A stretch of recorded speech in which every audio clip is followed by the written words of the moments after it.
What would happen if a single comma, just a single comma, changed the outcome of a billion-dollar fraud case? The nightmare scenario every promotional compliance lawyer tries to prevent. This Medtronic decision is a masterclass in how small drafting details, ambiguous support activities, and loose field practices can open the door to anti-kickback-based False Claims Act liability, and no amount of clever lawyering shuts down summary judgment. So if you handle PRC work, field-facing materials, speaker programs, HCP engagement strategy, or patient support planning, this one hits close to home. Let's walk through what happened and why it matters.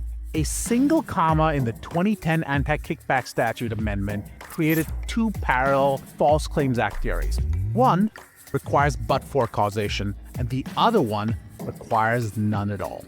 This grammatical fork is the reason Medtronic couldn't get out of summary judgment and may be facing huge fines. Medtronic pushed hard to end the case early. Their argument was simple. Even if the iPro clinics looked questionable, the relator could not prove that physicians submitted Medicare claims because of anything Medtronic did. Before 2025, the district said, causation, it doesn't need to be strict. It's enough to show the improper conduct and the billing lived in the same ecosystem. Then came the First Circuit's Regeneron decision, and this tightened the causation requirement under the 2010 Anti-Kickback Statute to but-for causation. And with that, Medtronic sprinted back to court, asking the judge to rethink the denial of summary judgment. And here's what the judge actually did. She reconsidered. That's good news, right? But yet, she denied summary judgment again. Why? And here's the part every compliance lawyer should be thinking about. Even under the stricter but-for test, the relator had enough evidence to go to a jury. And the evidence reads like a list of every compliance red flag we warn commercial teams about. Number one, Medtronic staff was doing the work of the office.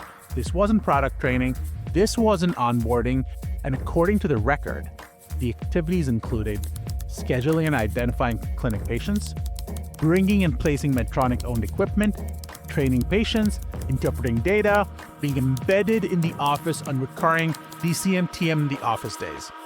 From a compliance perspective, this is the exact point where education drifts into free labor, and free labor quickly becomes remuneration. The judge even quotes Medtronic documents that link these clinics to quote-unquote adding value and driving pump conversations. If you've ever tried to explain to marketing or sales that value add is the kiss of death in anti-kickback audits, this case helps you.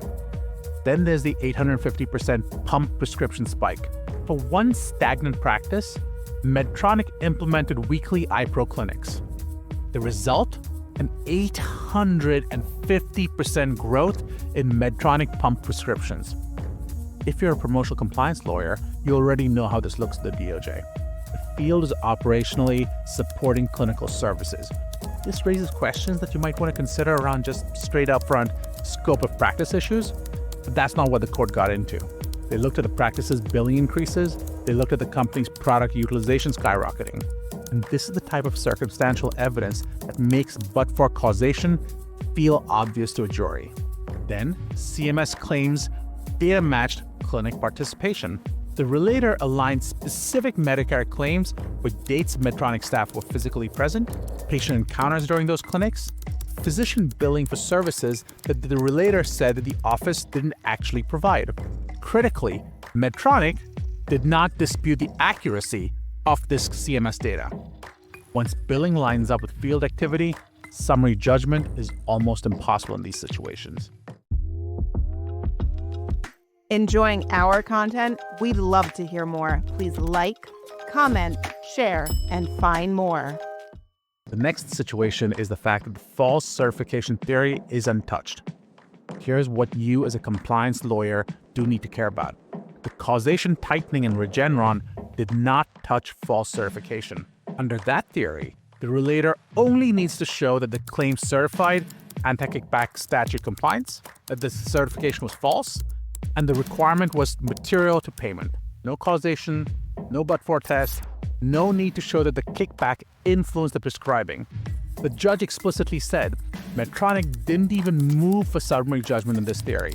The theory is fully alive and nothing in Regeneron changes it. To the PRC lawyer, this matters because every time your materials, your training decks, your forms, your certifications, or your messaging signal compliance with anti-kickback statute, you're stepping into false certification theory. And if something in the background contradicts that representation, you may have problems. You will never get a causation fight at summary judgment to save you. So what does this mean for promotional compliance teams? You know the drill. Field operations love support, commercial teams love value, and medical affairs loves in-office education. This case shows how these things are interpreted when litigation exposes the receipts. So here are some lessons for your team. Number one, support activities must be carefully scoped. Anytime field staff touch patient care, supplement staffing, interpret data, schedule patients, manage workflow, you may be giving something of independent value. That's not to count the HIPAA implications, that's not to count the fact that you may have scope of practice issues, and you may be operating in the corporate practice of medicine, so be careful with each one of those. Internal language matters. If you use terms like value add, convert the account, make them 100% Medtronic, these are the kinds of smoking gun phrases that blow apart defenses at summary judgment. Number three, billing data will always be discoverable. If your activity materially shapes the workflow of an office, CMS billing will reflect it, and you will not win a case on summary judgment on causation with the clean record of aligned timelines. Follow our page on LinkedIn. Number four, false certification. That's the ultimate trapdoor. Even if Congress rewrote the anti-kickback statute, even if causation shifts, even if circuits disagree in the future, false certification does not need causation, and CMS 855 is still the hinge point. So going back, why the comma matters. Here's the fun linguistic part, fun to lawyers, but this is a nightmare scenario for Medtronic in this case.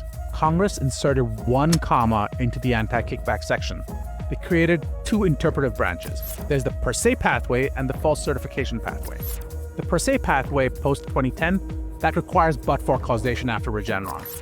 The false certification pathway, that requires no causation at all. And this split allows False Claims Act cases to survive summary judgment even after major defense-friendly rulings. If your job is to keep promotional activities compliant, this decision is a reminder that field activities are evidence, internal language is evidence, physician billing patterns are evidence, and certifications are evidence. Even when the law changes in your favor, the facts can still bury you. This case isn't just about Medtronic, it's a roadmap that the DOJ, OIG, and relators will keep using to challenge supportive programs in diabetes, neurology, oncology, radiology, anywhere where device reps blur the line between education and operations. And that is exactly why the comma still matters.